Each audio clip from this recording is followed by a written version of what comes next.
How's it going? Hey, Chris. Hello. Oh, Aaron. Now it's hot. Now we're getting hot here. I thought you were going to really blur out your background like that. No, I only do that for professional stuff. Oh. What's up, guys? How's it going? Yeah, welcome. It's going well. I took a weird nap today. I don't generally take naps. I used to a lot back in the day, but I fell asleep right after work, and I went to... Welcome to old age, motherfucker. You're right. It's going to be quick. Did you guys want any ground rules or anything like that before we started, or you just want to get into it? Can we fucking curse? Oh, yeah, absolutely. Yeah, of course. 100%. Oh, yeah. We'd be disappointed if you didn't. Yeah. Who is high right now? Who's the high one in the group? I'm about to be. all of I'm us. about to be. I honestly wanted, even though Anthony said you guys wouldn't be smoking with us, I at least wanted to be courteous and wait on you all. Nah. That's very professional of you. We appreciate it. A man of his craft. Yeah. And manners, you know? Yeah. No, we're pretty easygoing. We like to consider ourselves, maybe we're not. We totally could be just, smoking our own green ourselves, but we like to think of ourselves as like bad boys of comic podcasting. We just sort of say and do whatever we want. So you guys, if we're allowed to say whatever, we'll also do the same thing. Hell yeah. Yeah, of course. for sure. So say whatever, do whatever. Yeah, we feel the same about ourselves. Well, you guys probably honestly you guys have this beat in terms of like the rogueness of it all. You're a niche within a niche within a niche. You're not only a podcast about comics with weed involved. Like there's a core group of people in the world that really resonate with that idea. Just say the thing. That's what you're saying. You like with this show, you just say the thing. Yeah. I left my weed in the other room. I actually the funny thing is I had a friend a few years ago that like he was very much into like mushrooms and like microdosing. This is like before it really hit mainstream. A lot of psilocybin, like products, paste, like tea bags, all this stuff. And one day, like years ago, he sent me this like little care package of just all this different like psilocybin based stuff. And never thought any of it. Was like, you know what? I don't know if I'm ever going to use it, but I'm going to hang on to it. And then the other day, I was going through my bookshelf, and I live on a military base. Nice. And I found this box of just like every product of like that you could make out of psilocybin, and I'm like, I should not have this here. Hey, I'll take it off your hands. Wait, why do you live on a military base? Are you in the military? So Chris and I are actually both military. Chris, that's how we met. That's how we became friends. So he was stationed at Fort Stewart with me in Georgia, and he was just a brand new little Just a baby wee boy. little boy. Just Just a a wee wee little baby. boy. Hello, Sergeant. And so that's how we met. And then I actually just retired from the military for about 7 months ago. So my wife and I, when I retired, we moved to Brooklyn, New York, and there happens to be a military installation here, and it's just way cheaper to live on base and a little bit safer than living out in Brooklyn. So. No offense, Nice. Brooklyn. Fucking love you, Bay Ridge, but that shit's getting dangerous out there. Well, Chris, Aaron, I want to say thank you for your service and welcome to Comics and Chronic, everyone. I'm one of your hosts, Jake FH. As always, joining me is Anthony Iannaccio and Cody Cannon. Today, we have two very awesome guests. They are the hosts of the Oblivion Bar Podcast. Please welcome Chris Hacker and Aaron Knowles. What? What's up? What's up, guys? What's going on? Does FH stand for fucking high? Oh, You know it. You know it. So I've been saving this story since, Anthony, since you reached out and asked us to come onto the show, not only to talk about Dead Earth, but I don't want to spoil anything too early. But I do want to, if I can, share a quick story of the last time that I was high. And it's one of the only times I've ever been high. And Aaron, this will make a lot of sense. I don't know if I don't think I've told you this story before, but this was while I was in the Army. I must have been maybe... I'm sorry, what? Yeah, it must have been about a year. It was maybe my first trip home from go through basic and AIT, all the things. I get to Fort Stewart. Within those first couple months, I go home. I go back to Indiana, where I'm from. That's where I live now. And I'm hanging out with some friends from high school, and they go, "Hey, do you want to just drive around and smoke like a lot of folks do in the Midwest. You just sort of find a cornfield and you just drive. You listen to music, you talk, and you smoke weed. Run around naked. Yep. Maybe that happens too. And I had never smoked weed before, but I wanted to at least give it a shot, one time, see how I like it. A lot of my friends did it. So I thought, why not at least give it a little bit? And, again, never done it before. And Aaron, you'll know this. I'm like a control freak. The moment I lose control, we can tell. It's very obvious almost from the moment you meet me. But I must have like control at all times. And as you guys know, because you're experts at this, when you smoke weed, a lot of it is sort of just letting the effects sort of take control of you, depending on what you're smoking, of course. I didn't handle that first time very well. I took about 2 hits from a joint and I melted into my seat. It was almost like, in oh shoot! What's the movie where he drops into the seat and like is falling? Aaron, help me out here. It's Jordan Peele's Get Out. Thank you. Yeah, Jordan Peele's Get Out, where he's like falling through. I don't know if this weed had like sativa or what it was laced with, but it was not just your Great American Green. There was something in there, and at one point I knew I wasn't going to love weed, and I'm not like. You guys can do all the things. I honestly envy you. I wish I could enjoy it the same way you guys do. But the moment I knew that I wouldn't like it, this is where the story ends. This is my long-winded ending here. Is at one point I didn't like the way the wind was hitting my arm and I couldn't stop it. That's when I was like, I should never smoke weed again because I can't deal with this effect. Damn. It sounds like you smoked like salvia. Could have been. Yeah. And that's the controlling side of the Oblivion Bar podcast, ladies and gentlemen. I won't even go into my own experiences because it was interesting. No, I always like hearing people's first, the first time they smoke stories because it's always different. It's rarely a good story, too. Yeah. That's a good point. It's like sex. The first time you do it, you hate it, and then the rest of the time you do it, you love it. Yeah. I was very afraid the first time I did it. Smoke weed or have sex? Both actually happened the same night too. Nice. Which one preceded the other? That's what I want to know. Sex was definitely last. Okay, so that was a coconut. Okay. Yeah. Very cool. Yeah. Well, tonight. Yeah, I'm excited to talk this comic. I've been. You guys having the Oblivion Bar. Have you guys talked about all of DWJ's books or? Aaron, I don't know if we have actually talked about Dead Earth specifically. We have had DWJ on the show twice, which was both were incredible. Actually, Daniel Warren Johnson was one of our very first guests back in the day. It must have been so we're going on episode 180 next week with Danny Earls. If you guys are familiar with his work. Oh hell yeah. Oh, I just saw he posted an Iron Giant piece today. It was so good. Yeah. He's going through his commission list right now, and I think he's one of the rising stars in the comic world. But, I think Daniel Warren Johnson must have been in the 30s. It was honestly, again, it was one of our very first episodes, and Aaron and I were kind of freaking out. And we talked to him last year. Nice. And Aaron, I'll let you sort of take over from here, but must have been one of our best conversations we've had on the show. Oh, yeah. DWJ is not only one of the sweetest people on the entire fucking planet. He's just a madman when it comes to his work, and we've had some really good conversations with him about do a power bomb and even his Beta Ray Bill. We talked to him about so many different projects he's been on, Transformers, and just he is so humble when it comes to discussing his art, and we always gush over, we try not to gush over the artists when they come over, or any creator when they come onto the show, but he's like such a sweetie that you want to just you just want to pile the compliments onto him because he's not somebody that's just I'm fucking awesome. No, he's just I really enjoy drawing this. I love Akira, I love anime. You'll go off on so many different tangents with him.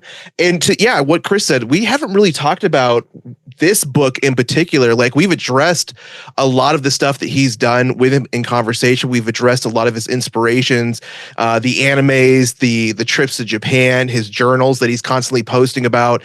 And, it's kind of all cool to see how he it's just one of those complete nerds that is so creative and able to put everything that he wants down on paper. One of us. And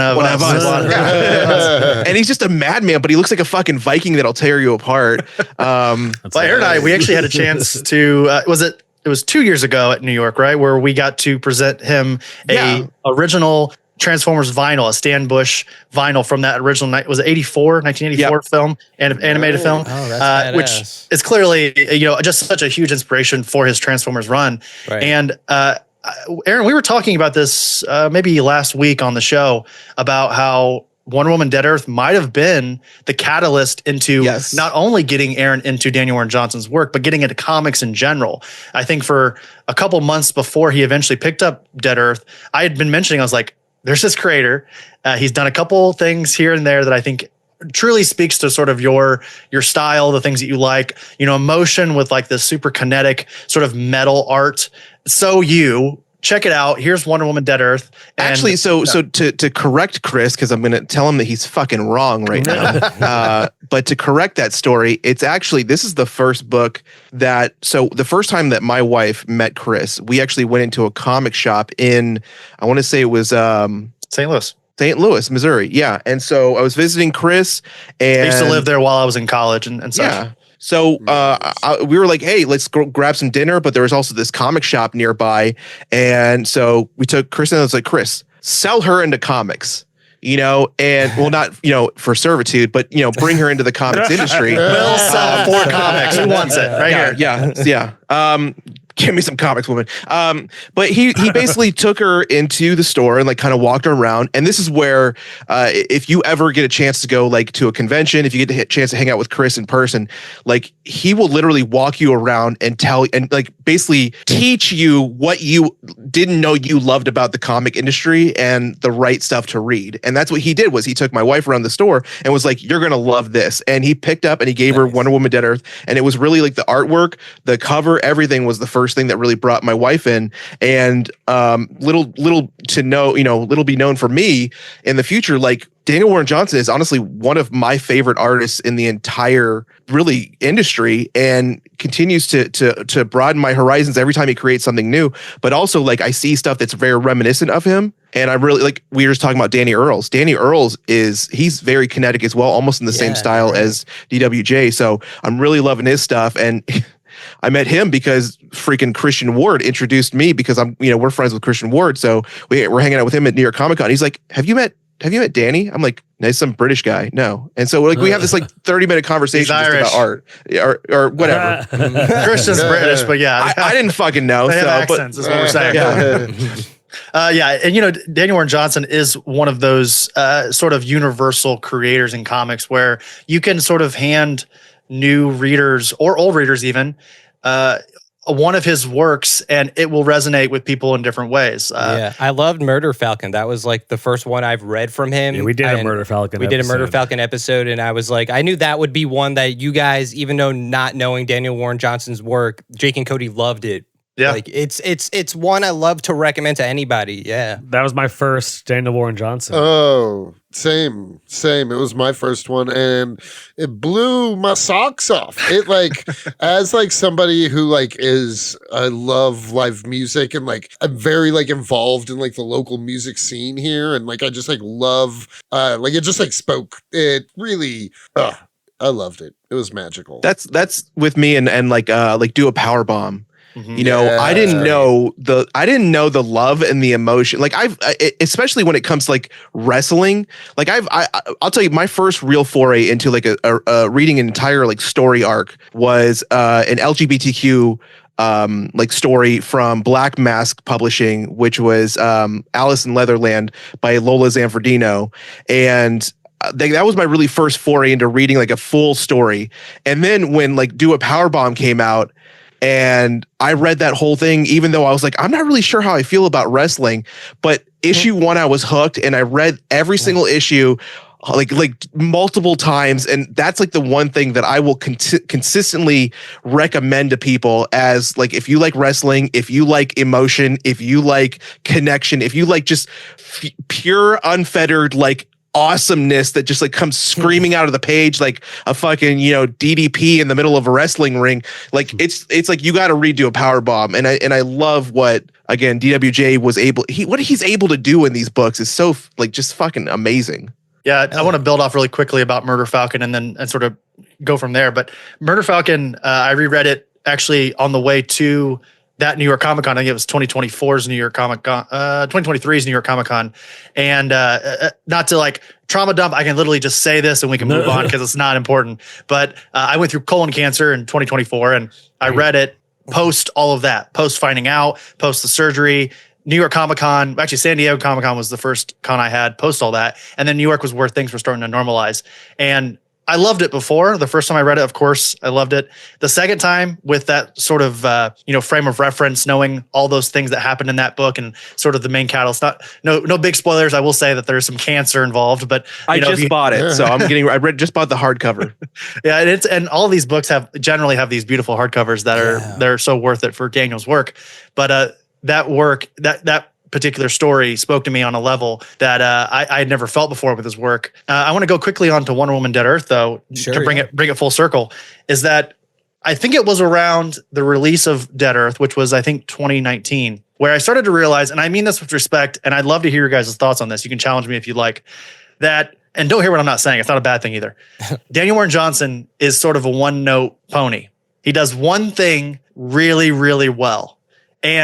But the thing about that is that no one can do what that one thing that Daniel Warren Johnson does so well, which is, again, these emotional stories about trust and love and trauma with this set in these insane worlds where generally the characters and the setting itself are sort of just they're building blocks on a bigger idea. So yeah, Wonder Woman Dead Earth, again, if you don't love Wonder Woman, no big deal. Aaron, for a long time, had a hard time finding that rope what's her lasso called? Lasso of truth. Thank you. Yeah. He was looking for that lasso to get into Wonder Woman in a real way and like read some of her good stories. Dead Earth was a good example of that. I'm not a huge wrestling fan anymore. I used to be back in the Attitude Era and during like the Ruthless Aggression era in that little time frame. Yeah. But Do a Powerbomb was incredible. Like these Beta Ray Bill, he has like 6 stories in Marvel Comics, and Beta Ray Bill, Daniel Warren Johnson's Beta Ray Bill is among the best. So I think that he does that really well. He takes a character and usually canon and who that character was before is not really that important. It's usually the story, which is so impressive in today's comics. Hard agree. Yeah, I don't think that's for sure. Yeah, I would say, like, to your like his monsters in this and in Dead Earth are also very reminiscent of the ones in Murder Falcon. Yeah. Spaceball too. Thing. Yeah. Yep. Yeah. No, and you're right. Like even though you're saying like one note, it's a great one note. You know, like tons of artists are like that too. Like, and I'm fine with that. And I always look forward to a DWJ comic for that reason. But yeah, like the way you put it, that's exactly Wonder Woman Dead Earth. Like it feels familiar, like Cody's saying, like the monsters feel like Murder Falcon, but like even the themes, and just because by nature it's his art and it has that kinetic feel that not a lot of artists have, like you feel that in the pages of all his comics. So like, yeah, now I'm thinking like Transformers, even like visually, like it's not the same panels or even the same things. Like he's like in Transformers, for instance, he's having someone do a German suplex that feels different than Do a Powerbomb's German suplex, even though they're similar things. But oh man, yeah, he's too good. Nice. I want to see Transformers suplex Transformers. I haven't read that yet. Yeah, it's great. It's amazing. I agree with Chris. Like it does all feel very familiar, but at the same time, like again, if somebody does something well and I don't care if you copy, cut, and paste, or select all and like, but you just apply it like differently. If it fucking works, which Daniel does it very well, everything is, again, we keep using the word kinetic. Everything is very detailed. Everything is very involved. But, there's some people, there's some writers, there's some creative teams, there's some guys that do it all that can write a full story and draw the whole thing, and you'll never be like really fully attached. I'll say, like for me, one thing that comes to mind is Crossover, that comic, Donny Cates. It's super detailed, constantly finding things that you're like didn't even know you were looking at, and then you're like looking at it again. It's like, holy shit, I didn't know that was there the entire time. But you just don't feel anything. You don't feel any attachment to the character. You don't feel anything that's like emotional that's pulling you to keep reading that story. But like, in this book, like I couldn't everything that DWJ has done so far, I could just digest in like one sitting. Mm-hmm. Oh yeah, it's an easy one sitting. I read it I didn't read it for the first time until this past year. And then when we were going to record it, even though it had only been a few months, I was like, I read it. I took it. My kid wrestles, and like between his matches, sometimes there's an hour, sometimes but I read it like just like in a morning between matches. Yeah.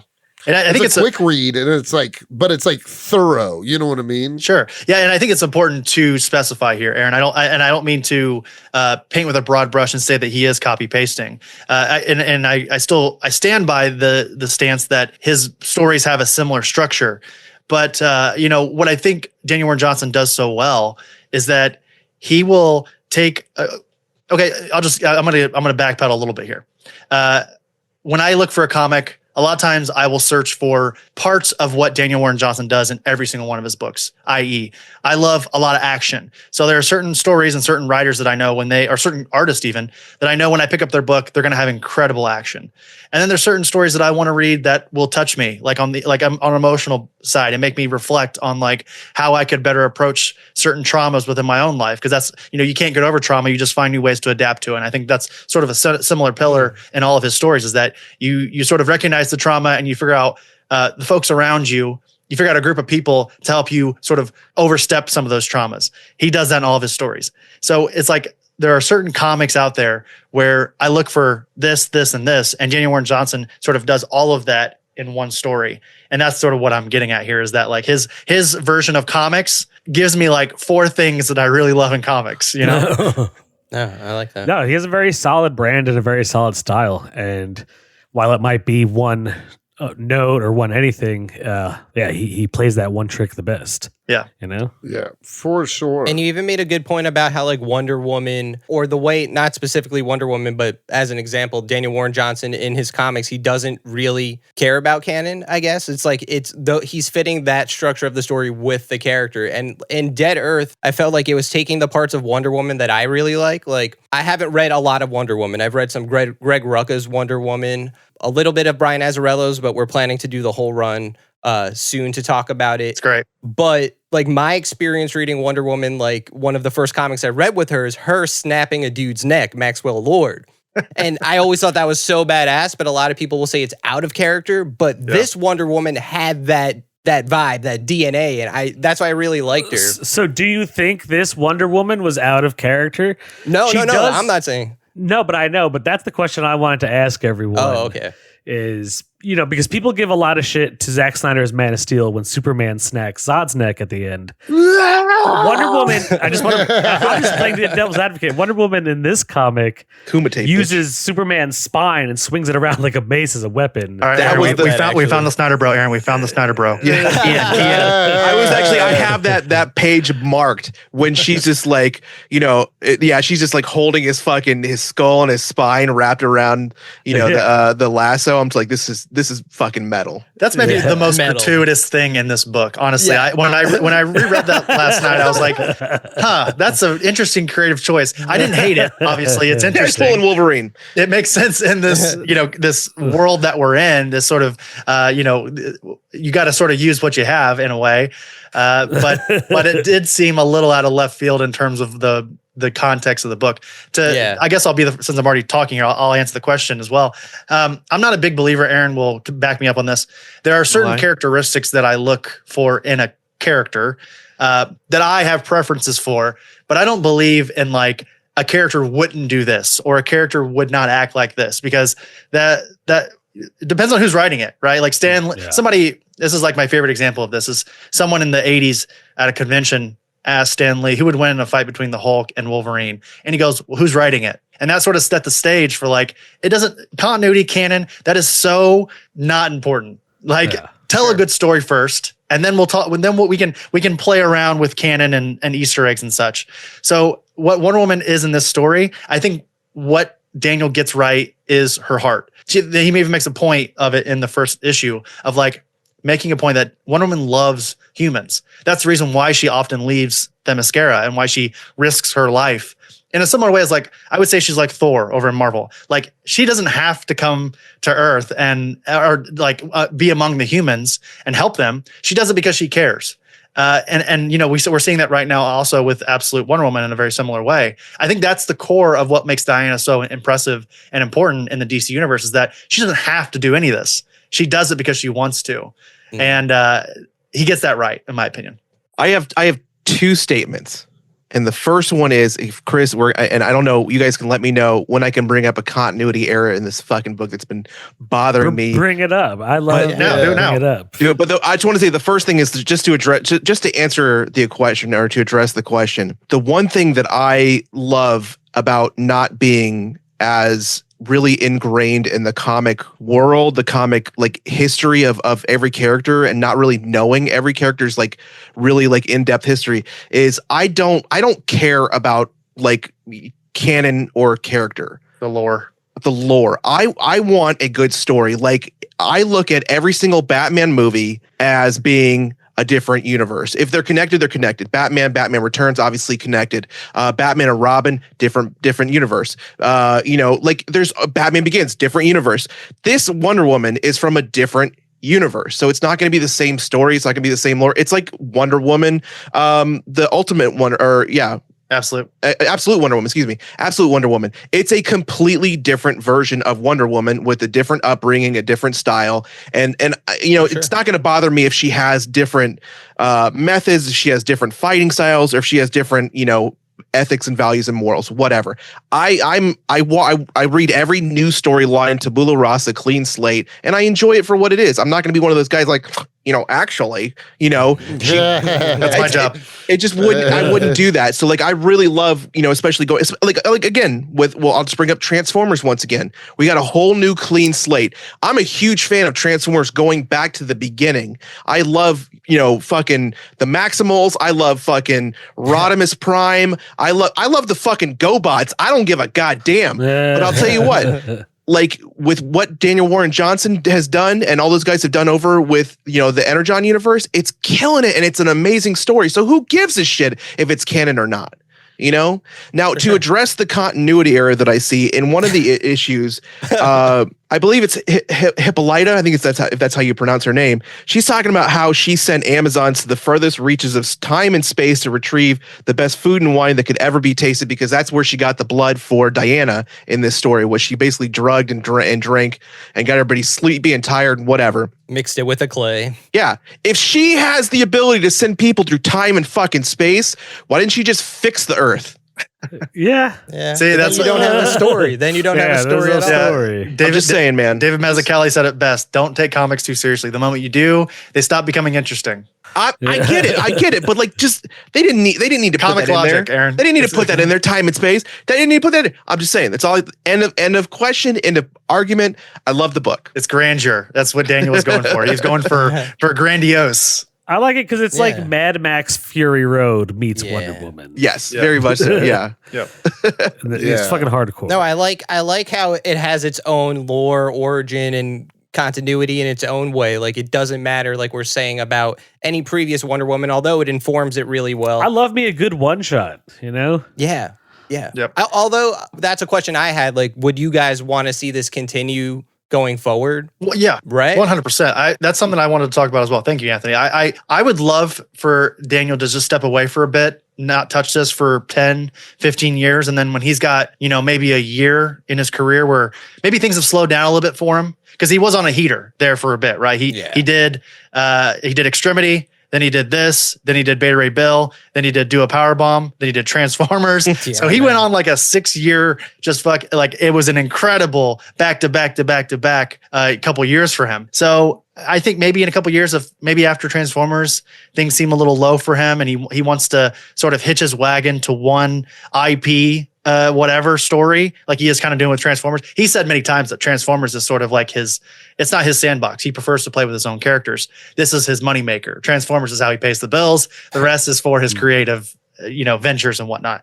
Not to say that it's not good. Transformers is still good. He's still killing it. But I would love for him to come back and write a follow-up to this and to build off that just a little bit. I think this is the best that Black Label offers. Like this is what Black Label should have been. And I think Black Label is still kind of around. That you've got Vertigo, you have Elseworld, you have the main continuity, and I think I do think you still have DC Black Label, but I don't know any of them. I don't know what the difference is between any of them. And speaking of Christian, he tried to explain it to me one day. We were talking, and I was like, "So wait, Vertigo and Elseworld, they sound like the same thing. They're DC characters, but in a different universe, but not really. They can be if you want to, and so is DC Black Label. So I wish they would have done this instead of 4 Batman books every 2 months. That's what DC Black Label eventually became. And not to sound too pessimistic, but like, but wasn't Supergirl, wasn't that Black Label? Yeah, Woman of Tomorrow, that was. And Human Target. Yeah, Human Target.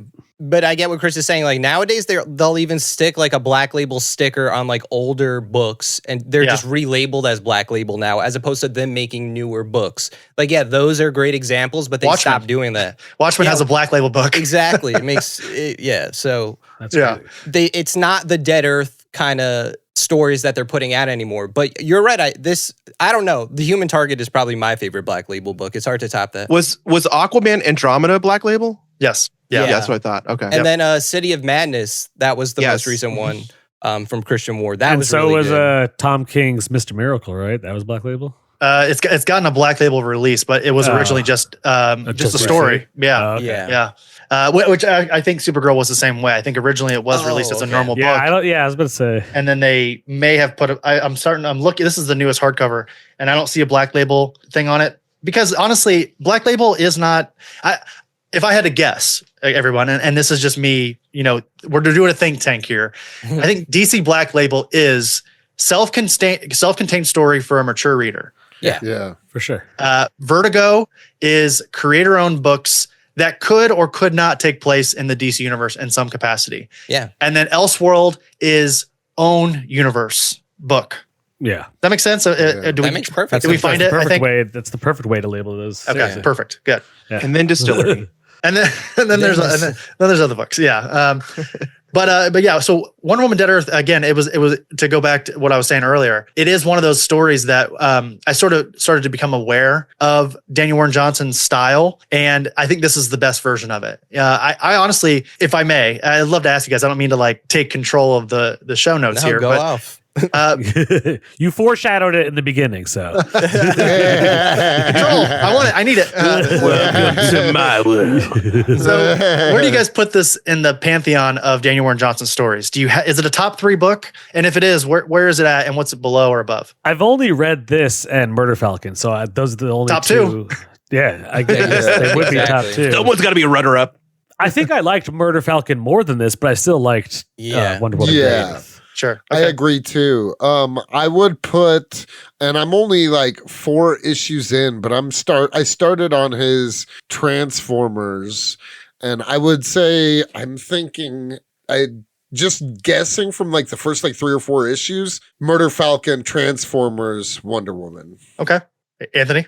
I'd say Murder Falcon I had just like such a visceral reaction to when I read it. Like I was like, comics could be this, like it's so different. It feels so real, even though it has Murder Falcon and so over the top. And it's also like a good amount of like wacky. Like Murder Falcon's a little wacky. Yeah. And I love that part about it. Yeah.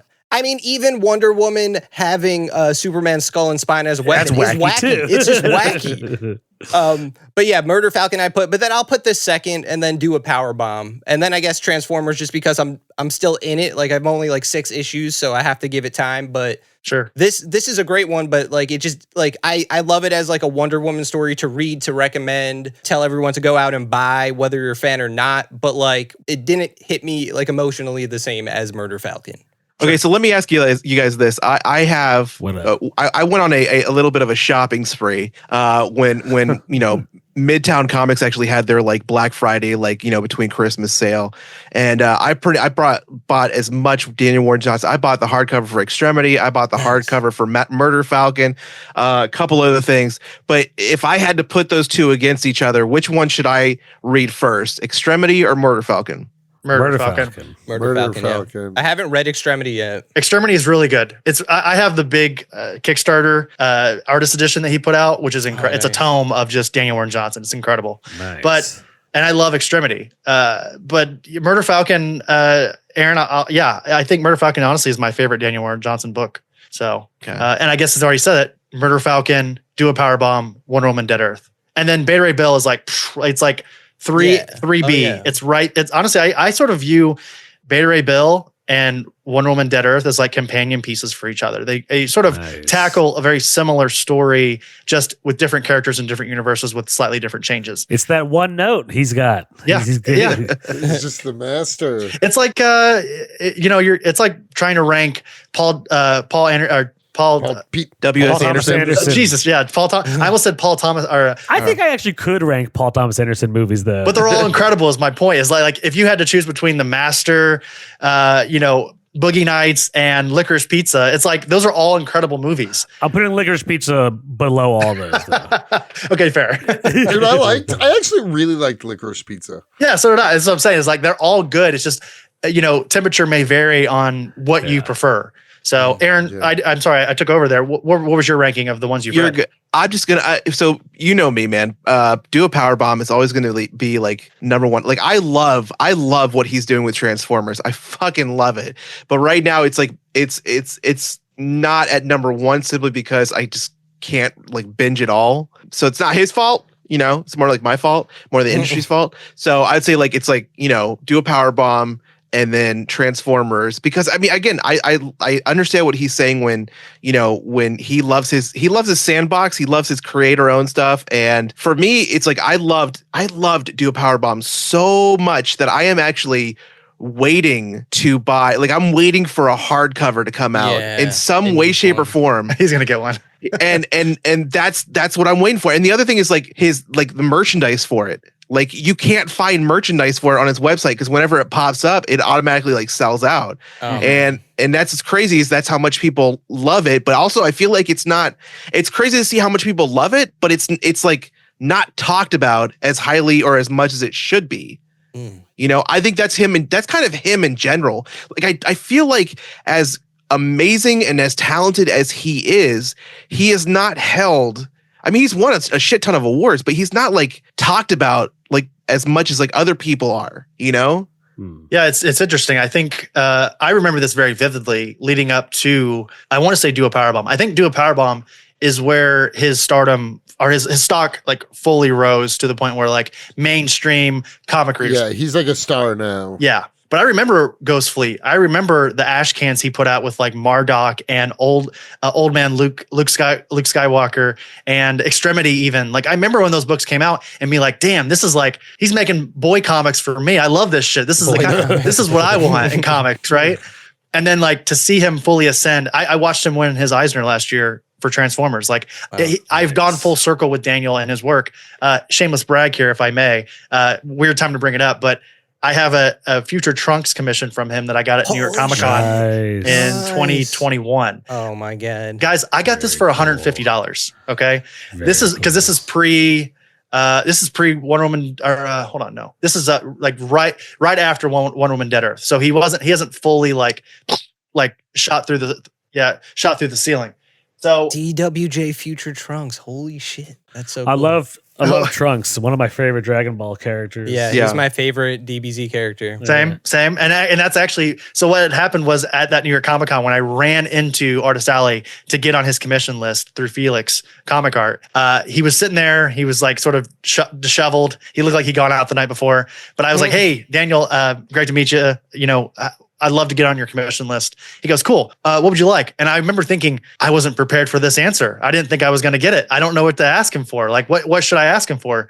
And I think it was Dragon Ball Superhero had either just come out or was about to come out. And I saw like a thing in the background of the convention area. I was like, I'll just do Trunks. How about Trunks? Have you done Trunks? He's like, no, perfect. Come back in a day. And I came back and it was exactly what I wanted. So I know exactly what I would ask him for. I would ask him for like an Akira kind of panel. Oh, nice. Yeah. I'd have him do something with like Kaneda and his bike and like fucking like, massive explosion, like Tetsuo, like getting ready to like, in the background. You should get a xenomorph riding the bike and doing the slide. Oh yeah. Ooh, that would be sick. That would be sick. Cool. Okay, but let's get back to Wonder Woman Dead Earth, everybody. Because I feel like one of the biggest things about the comic that I love upon reread and just like you don't know the whole story. Like we're like 50 minutes in, we didn't do a synopsis. That's okay. Yeah, it'll be the Gucci. world's a wasteland. It's Mad Max level kinds of dystopia, end of the world, doomsday stuff. What happened? We think it was a nuclear war, but really it was more that Wonder Woman and Superman were beating the shit out of each other so hard that it caused the world to catch on fire and The Great Fire. Yeah. And that fight is sick. Yeah, everyone, the whole time you're thinking it's a nuclear war. Yeah. And that's a cool thing about the comic too, where Wonder Woman is who's supposed to be the hero and the savior, and she's the one that caused the end of the world, which is like this cool duality. Correct. Yeah, it's sort of it is an interesting light on Wonder Woman because that's not something she's often known for in DC. It's not, sort of keeping her cool. Right. And this is a moment, and we all sort of do this. We fail at keeping our cool at different points, and we'll say things or do things we don't mean at times. And that's the most human thing that Diana has ever done is like make this rash decision to kill one of her best friends. Yeah. That is so compelling. But that's the thing. I don't think she made the decision, though. I think it was Correct. such an that's the greatest thing about this book that I think is that it's so charged with emotions that's like it builds up into this like penultimate like moment where you get this flashback where she is so emotional, like her love is so strong. And she talks about how much she loves humans. She loves, and she's had to like, kind of go against all of how much she loves the other Amazonians. And you realize that love was the reason like all of this happened was because she was so hurt and so lost emotionally because of how strong she felt that she literally caused this cataclysmic event and killed like her people. And it's like, it's just like, it's crushing because you like think that she's like so lost in this dead earth. She's so emotionally lost and it's all her own reckoning. And it's just like, fuck, how do you come back from that? And like, you don't blame her for walking off and like being this, like, again, Mad Max fucking Fury Road, like desolation. It's crazy. Yeah. And in the back of the book, it says Wonder Woman's mission was to save man's world from itself. She failed. I don't agree with that. I don't think that she failed. I think that, this story is actually credence to the fact that she never failed. I think when it comes to love and trust and earning that back from a group of people or a person, that is an ever growing, everlasting sort of venture, right? Like you don't earn trust and keep it forever. You can lose it like the humans do in this story, like Diana does at one point in the story. And I find that super compelling. I think Diana, again, you guys can tell me if this is sort of a bad way to compare this. This might be a little verbose, but the way I see this is like, obviously one of the main conflicts of this book is that she has to turn her back on the Amazons because they have been corrupted in certain ways. And she has to essentially defend humankind. Mm-hmm. And the way I see this is like, and I don't know, I know Anthony has kids. Do either one of you guys have kids, Jake or Cody? Cody has a kid. I'm sorry. Yeah, Cody, you were talking about it earlier. So it'd be like if you had to choose between your house is on fire and you have to save either your mom or your kid. You're like, I think mom might be able to figure it out. I need to grab my kid, right? Yeah, of course. That's kind of Wonder Woman, I think, in this scenario is that like the Amazons, they're done. Their time has passed. She feels terrible for what she has to do, but the humans need her. They still have a chance to exist and sort of learn from this whole moment in history. So again, I just found that all really compelling. No, you put it so in such a great way. Yeah. Yep. Yeah. I loved like not only the design, but also I loved that the Hydras, like the twist that they were. Like I remember the first time reading this and on the page when you see Hippolyta's like actually like a monster, you're like, oh, fuck. You know what I like about Daniel Warren Johnson's art so much is he's a great artist, but he makes everyone look ugly. Do you know what I mean? Yeah. Like his characters are just like ugly looking like people. He's like a more talented Jeff Lemire. Everybody's ugly. Yeah, exactly. No, but do you know what I mean? And so I feel like with the post-apocalyptic like mutant feel of the book, it really lends itself to making these people and these monsters just be a grim fucking dark, dystopian world. And I don't know if that's necessarily like that. If that's a choice of his, then I mean, because he can draw like good looking characters. He can draw, he can draw pretty much anything he wants. And I feel like this for him is a very conscientious decision, because for him, when he's telling these stories, like he's showing, like, I mean, not only is the earth just beat to shit, but so are the characters emotionally, physically, mentally, and they wear their scars, they wear their emotions, they wear their fucking just like complete exhaustion on their face. Like anytime you ever see anybody, like they're not pretty. They're not Superman who's gotten his ass kicked and all of a sudden he just heals because he absorbs some sunlight and he looks beautiful. No, you got fucking Pegasus with like chunks torn out of his face. Yeah. You've got Diana, and she's gotten like cut on her face. She's got claw marks. She's got the shit bit out of her arm by a Hydra. Speaking of which, how about Cheetah's design in this? Oh, fuck yeah. Cheetah looks fucking awesome. We didn't even. She looks crazy. The craziest one is Nubia with her eyes, her weird tentacle eyes that she has. Yeah. I was like, what is going on here? All the monsters were so ugly looking, which was great. Like he just like creates this ugly world. Yeah, it's like they're very Lovecraftian, and you know what I mean? Or like The Thing, like it's like body horror. Yeah. I was gonna almost say it's almost like the it's the internal become external on a lot of these characters, because again, the humans are dirty. They're again the Mad Max, the ones living in the dirt, living in the holes. They're just trying to survive. They're still human. They're still like just struggling. But you have the Hydra, which are the fully corrupt Amazon. Then you have Hippolyta, who is trying to, I guess, maintain control, maintain order, but at the same time is still, kind of like on her mission. So like they're so corrupt that they've lost their human form, so their humanoid form. And then even like what was her name? The Nubia. Nubia is like fucking like she is just stoic, so of course she still looks like that armor, but the only thing that ever really showed was her emotions came out of her eyes, and that's kind of like what happened to her externally. And she's then like the mountain in Game of Thrones. Yeah, and then Cheetah, who is obviously like struggling to like just live, is almost kind of is like the best looking, like most, I mean, not going to say normal looking, but like she's like the best looking one. And all she's just trying to do is live for herself, you know? So I think it's a lot of like holding mirror up to the different groups, the different types of characters that are in this. Yeah. I think one of the more compelling pillars of this story is that there is no one infallible character, right? Like there are good people who do bad things. There are bad people who do good things. I was going to bring up like the mayor of the town. Thaden. Yeah. He got a second chance, and I love Wonder Woman's explanation of that. Is like I don't see people in moments, I see them in lifetimes. So she's seen people like this who have been corrupted by power or bloodlust or what have you, and she knows that if you give folks the time of day and you show them that you care for them,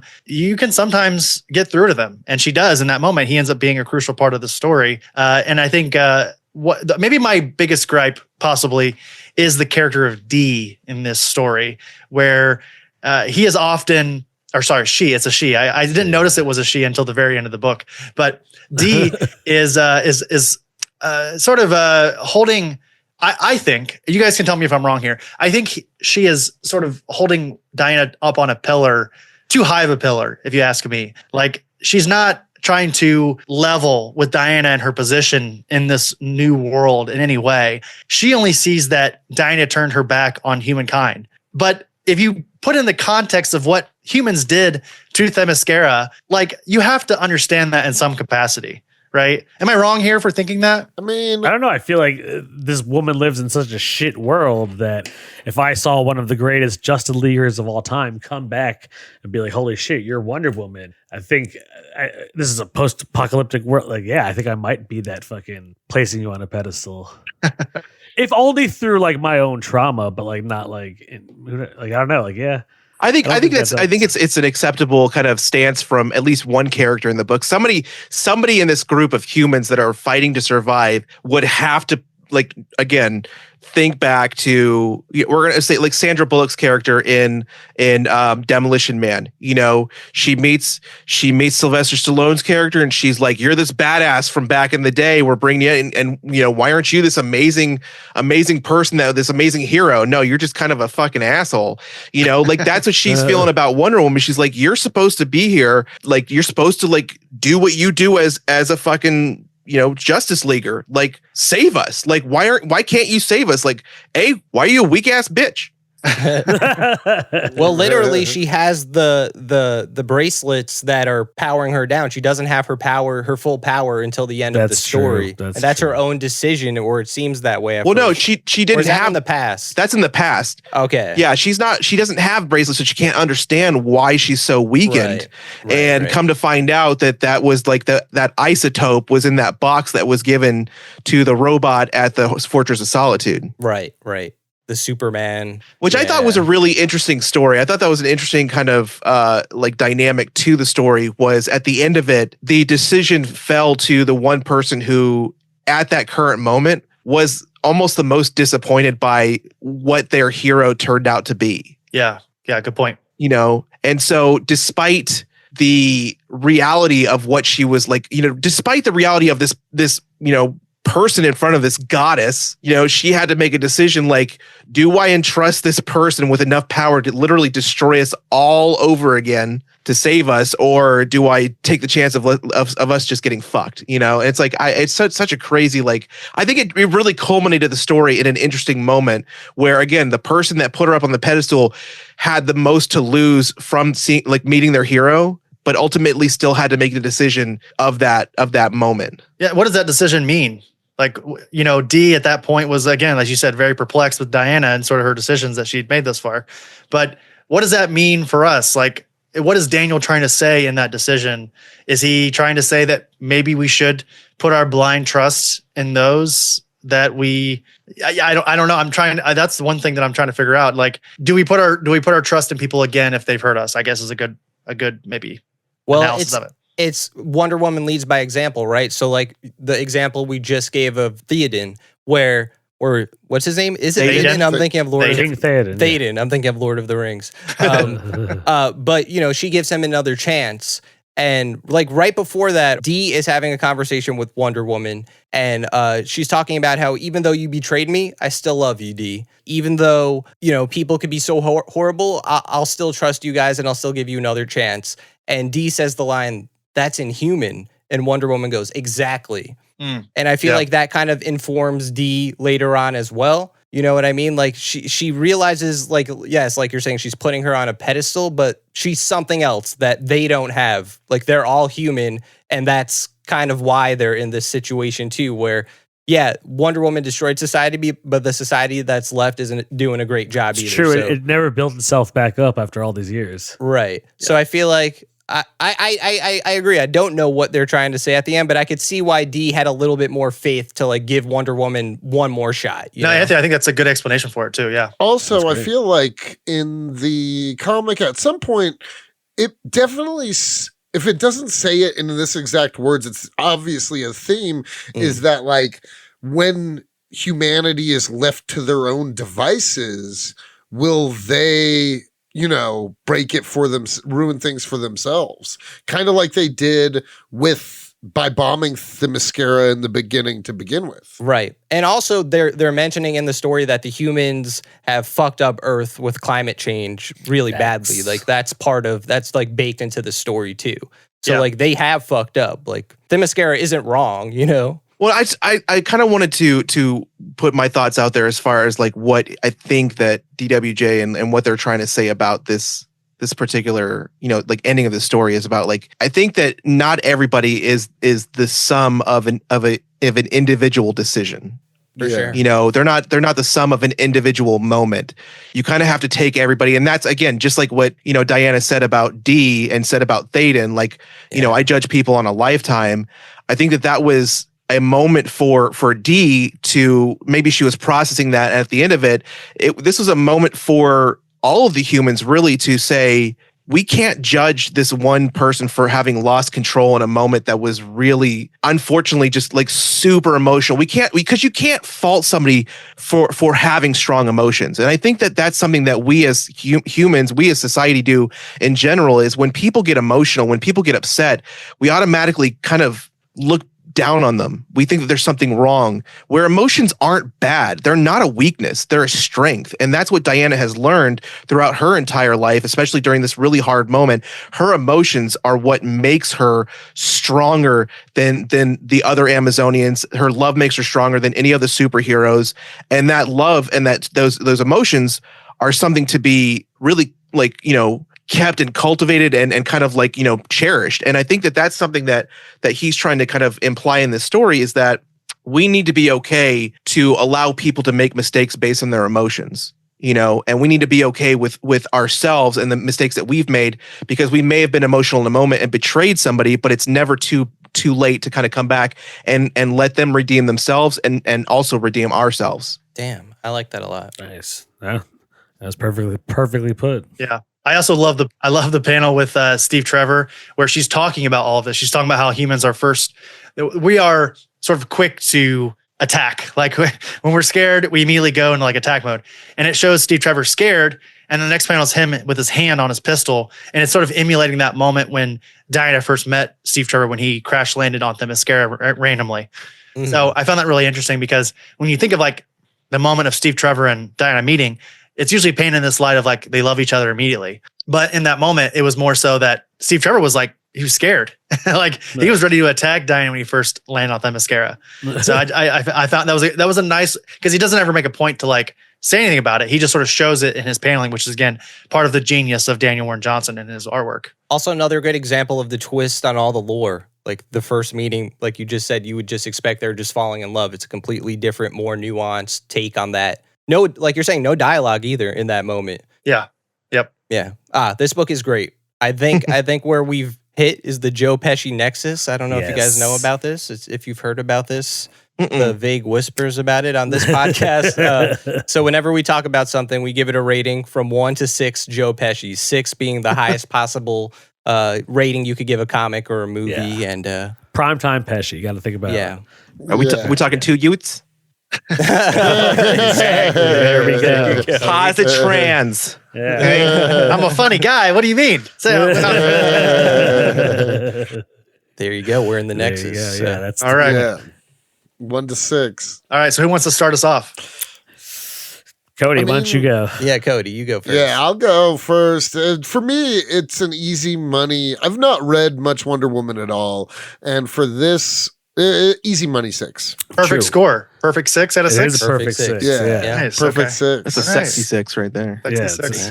Yeah. So, yeah, I mean, I'm going to give it a 6 as well, because I also have only really read Brian Azzarello's Wonder Woman and then pretty much like this. And I think those are both awesome. And yeah, I really dig this book.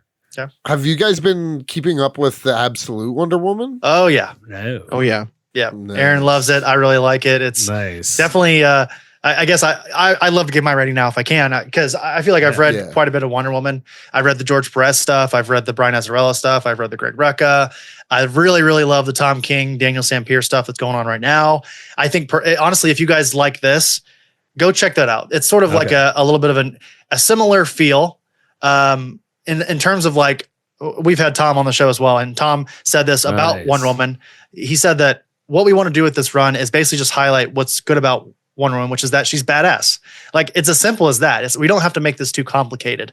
Let's just show how badass Wonder Woman is. And I think they do that really well with sort of a like espionage, American government sort of twist. If you like a little bit of politics in your comics, there's definitely a little bit of that. So, and you know, I will say, again, I have it number 3 on my overall Daniel Warren Johnson sort of tier list. But if I'm looking at if Saga and you know, like if that's the 6, is that is like 6 your 6 is your Saga? 6 is your perfect book. So I'm gonna 6 is the perfect book. Yeah. Okay, I'm gonna give Dead Earth. I'm gonna give it a 4.5. Nice, I respect that. Yeah, because like I said, you know, Murder Falcon's a 5 for me. Like that's a really, really solid book. So yeah, I feel really good about 4.5. It's easily recommendable. It's more recommendable than my rating, I think, but I do love it. So yeah, no, I totally get it. I'll go ahead and give mine. I'm actually on par with Chris. It's like a 4.5 for me. And I say that because I don't know if I've really found my 6 yet. I don't know if I've ever read my 6 yet. It's Batman versus Predator from 1991.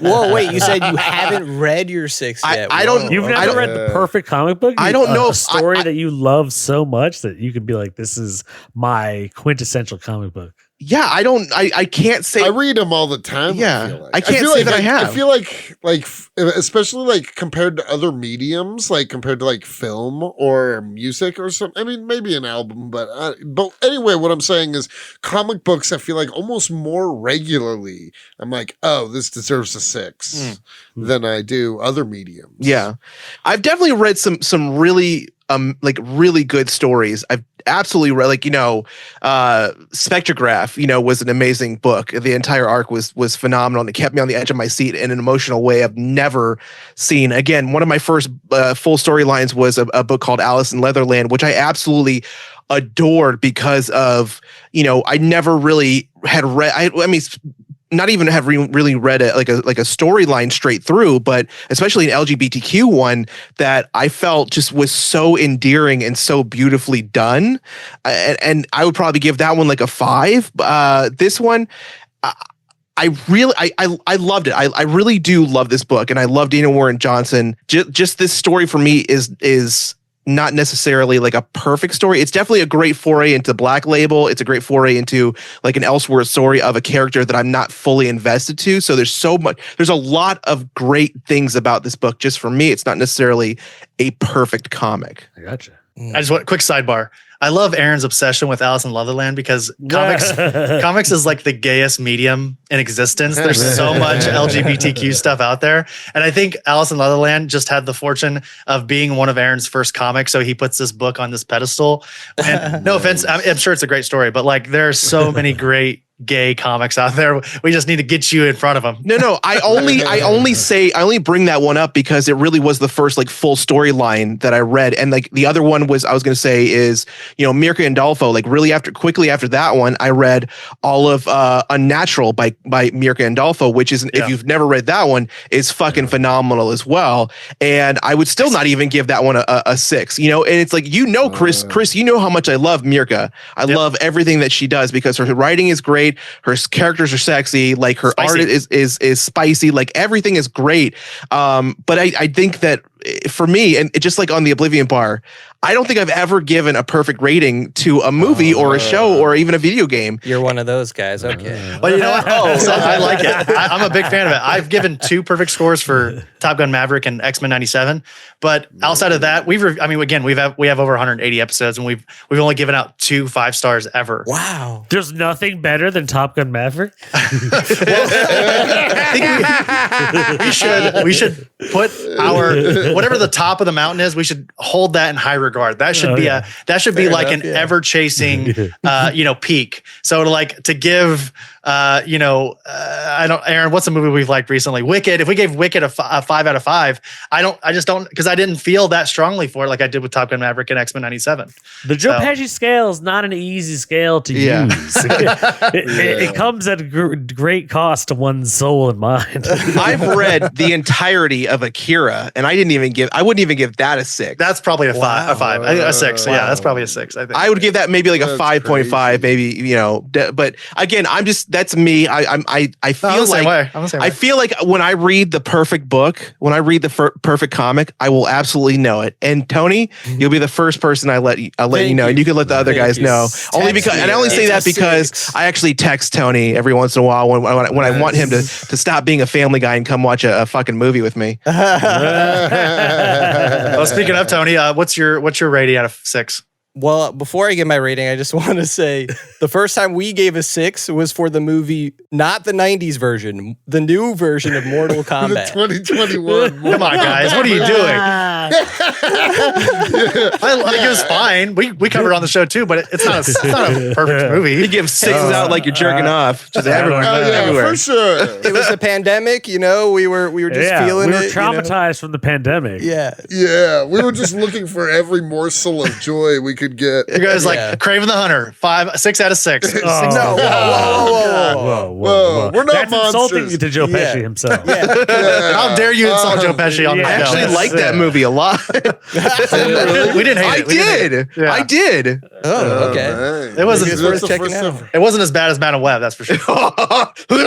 I still haven't seen Madam Web. What did you guys give Wonder Woman 84? Oh, What did you- fuck. Like that it. I movie. don't remember. It was low. Okay, good. Yeah, that was It was like probably a 1.5 for each of us, I think. Somewhere I in think that we range. gave it like Fair. a 2 or something, right? that was before the No. Joe Pesci scale existed. It's an unofficial score. really? but- yeah. Whoa, That's I when we were didn't like out of 10, and then we're like, what? It's- We it's can't do out of 10. BP yeah. before Pesci. Exactly. Yeah. Exactly. We're currently in AP after Pesci. Yeah. Exactly. But I'll give my score.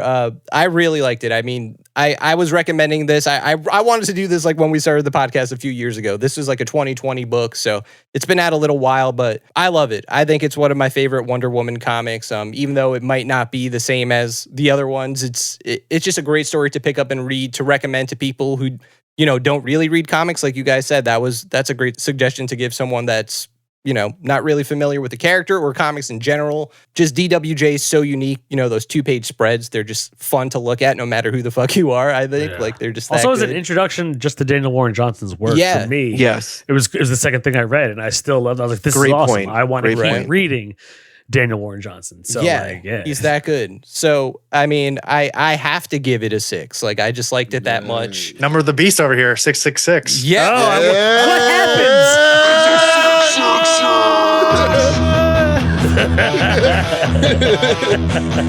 I'm gonna go play Welcome, some Doom. motherfuckers.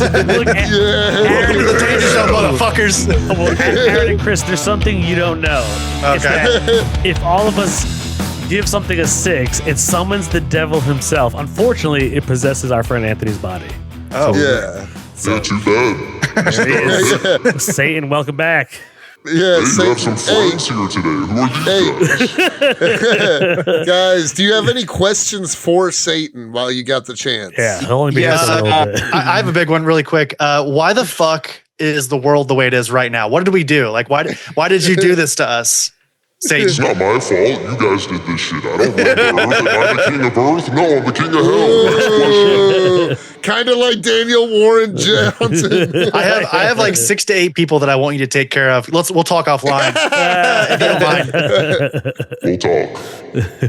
All right, well, thank you, Satan, for stopping by. We really appreciate it. Oh, that's it? No more questions? All right, peace.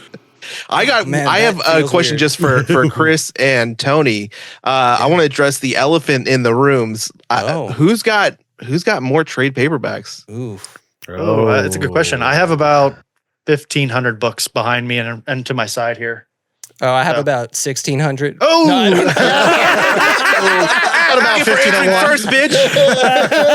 Yeah, 16 and 1. Yeah, just, that'd be hilarious. Infinity times 2. Yeah, that's a good No, you question, have a though, 'cause sick collection. You I guys love do that. have a lot. I can see. Yeah, I got. Mine is definitely the smallest, probably. And because your screen doesn't cover your whole room, Chris, I imagine there's more that I can't see, right? There's some down there. I don't know if you guys. It's like right here, and then there's Nice. some right down here as well, like right below me. Nice. So, And then he's got another room. Don't. yeah, let I him have lie. I have a second room full of normal normal books. Ooh, Does this count? See, I got some more Anthony over might here. have. Ooh, that's a lot. I got some more. Jake's like, wait a minute, this is too much. I got some over yeah, here. Anthony's gone balls to the wall. Yeah, I have a problem, obviously. And you So- have another room too, Anthony. Both you guys have 2 rooms. No, I don't have more comics in this room. Oh, I thought you had. All right, my bad. Yeah, I mean, I've been collecting. I sold all my single issues back in 2017, Nice. and just did strictly trades after that. I'm a dirty trade waiter at this point. I'm a trade guy too, man. Yeah, I love it. It's so much I better. prefer trades also. Yeah. Because you don't have to worry about getting them. Like I could just mess around with this, and there's nothing wrong with it. Yeah, Like yeah. with a single issue, you got to pull it out of the plastic, you got to read it, and all that stuff. Like I know that's how comics were supposed to be read, and all that crap. You're supposed to roll it up and put it in your back pocket and read it at recess. But I just prefer a trade. I feel like I can just take it off the shelf and read it and feel good about it. Agreed. Me too. Yeah, I'm Absolutely. a trade boy Trade for guy. sure. And then lately, sometimes I've been getting like omnibuses of entire runs. That way I just don't have to like go out and try and find every single one. I'll just get a big fatty boy.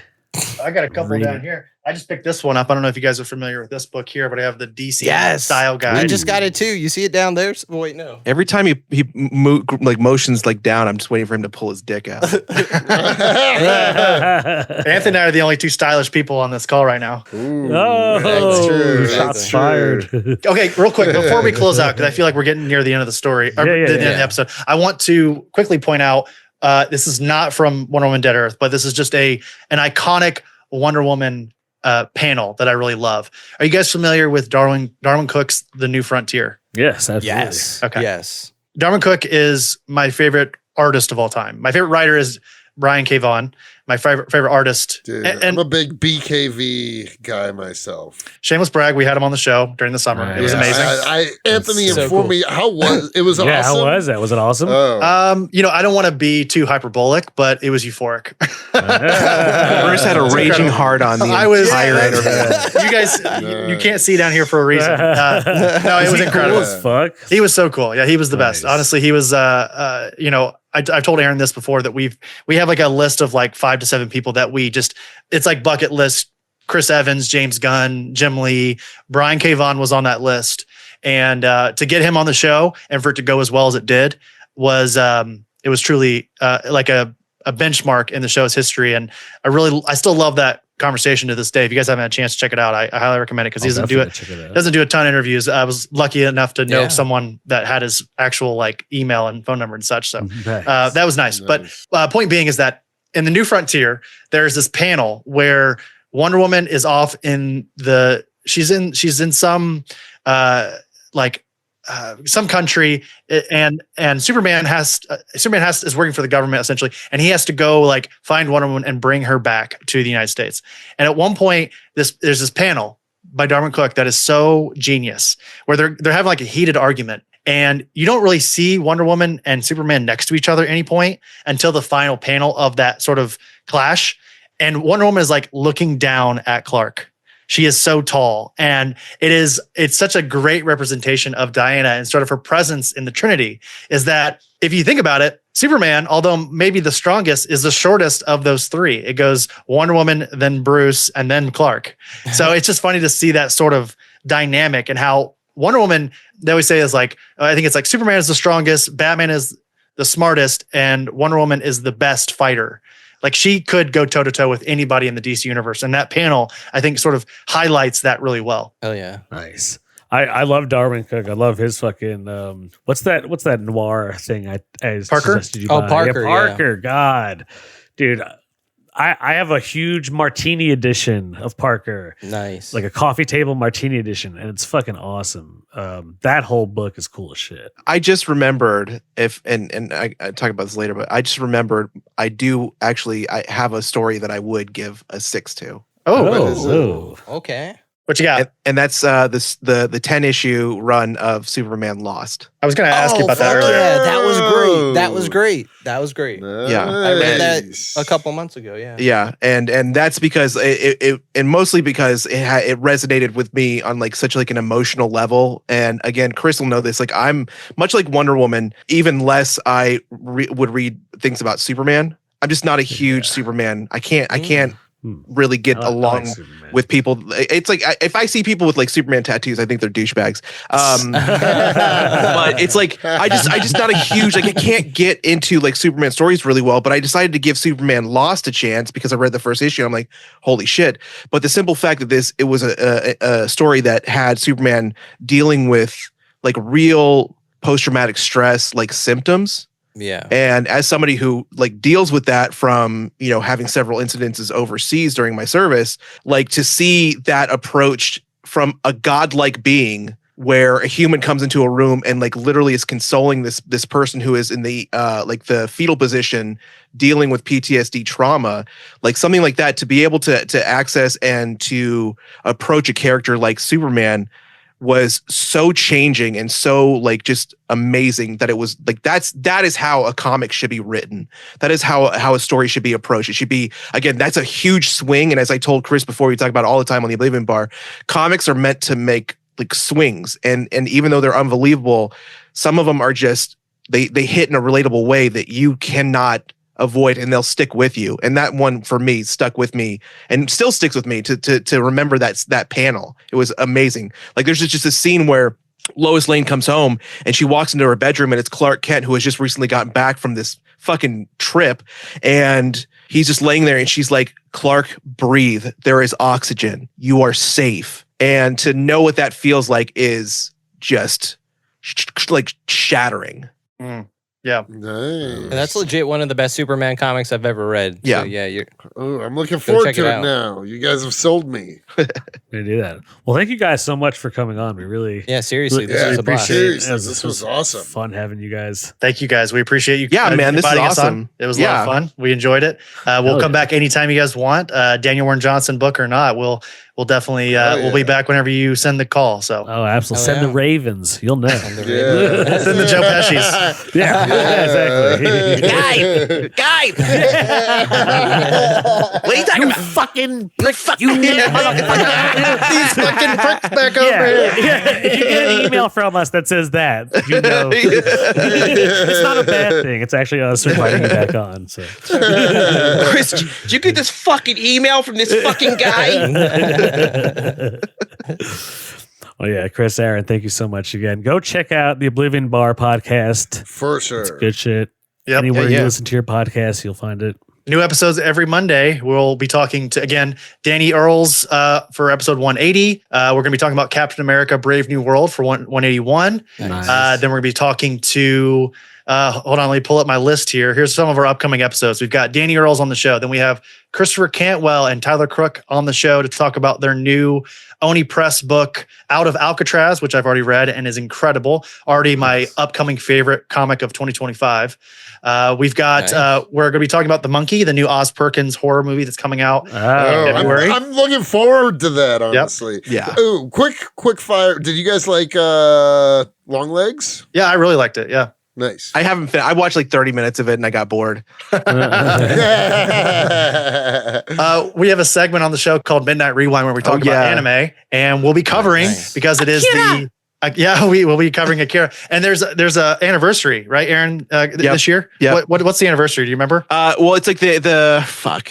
Is it the 40th? Could be. I think it might be the 40th, but I just 40th, yeah. March 4th. I went and ordered the anniversary edition of the Steelbook for Akira. Nice. The 4K steel book. So we'll be 4K talking about steelbook. Akira.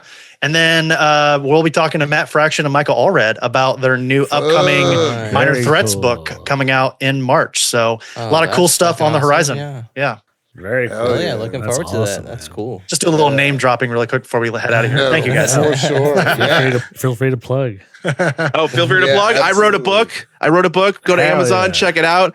It's called The Algorithmic Frontier. And if you're interested in any kind of AI, ethical use of AI with social media and content creation, you guys can go check that out. Feel free to pick up a copy and please leave a review. Nice. Nice. Hell yeah. Hell yeah. Put your review Hell through yeah. ChatGPT and then send it. Make Make sure all the grammar and clarity is correct. Yeah. Oh, and Thank I you guess so one much. last thing we'll say is Yeah, sure. OblivionBarPodcast.com. That's where you can find Yes, us. yes. We're on all streaming platforms. Wherever you listen to your favorite comic book podcasts, we are there. Fuck yeah. Last thing I want to mention is yeah. Mr. Tony Nacho's fucking awesome pedestrian cosplay from New York Comic Con. Yes. Dude, that was awesome. I told him not to wear the dancer's belt. Yeah. And the people have been asking me, Tony, did you stuff the crotch area, or was that is that all natural? Hey, it's all natural. Ooh, I don't stuff. that's all natural. I I don't know. stuff. It's not 3 socks, everybody. Everybody in the message boards, stop sending us messages. Yeah. It was all natural. Yeah, you could have just asked me. I would have said not stuff. That's what I'll keep.